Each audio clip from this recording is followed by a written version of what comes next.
know, it's like the Middle East, like just, it's, you know, it's very conservative, right? Like historically, but, you know, I know that, you know, Kuwait specifically is very progressive.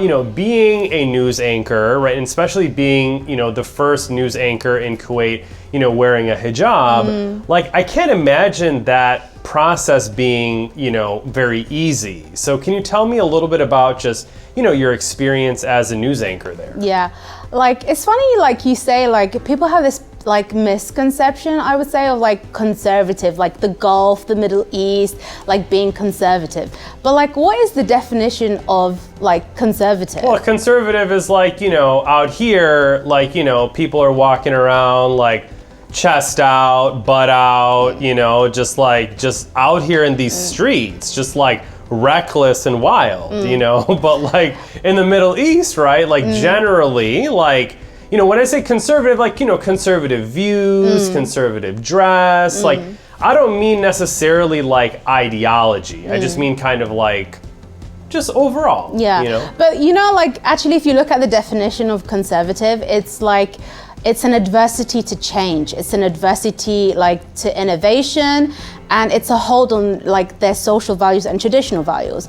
But I don't feel like if someone says conservative... That's a pretty extreme, I mean, that's like a literal, you know, Webster's definition of the word. I get it, but like, you know, I think like in common conversation, you know, when people say conservative, at least to me, like not like adverse to like, you know, anything, but continue.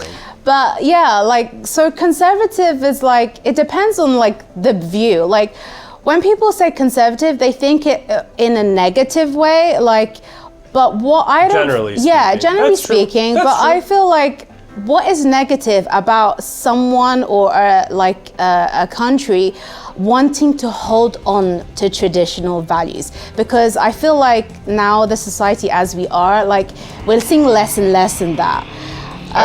That's the one thing actually I have to say I really respect about Kuwait, is that as a country they're fearless. They do not conform and they do not follow what everyone else is doing. Like there's a very few like countries that actually don't permit alcohol like in the country, and Kuwait is one of them. But I really respect that and admire that. I do too, actually. Yeah, it's like they don't need that to bring in tourists. They don't need that to like make the country successful. And I feel like that's probably why the country is blessed, because, you know, like they stand alone. They don't have to conform and they don't have to follow anyone else. Well, I love the confidence. I love the patriotism.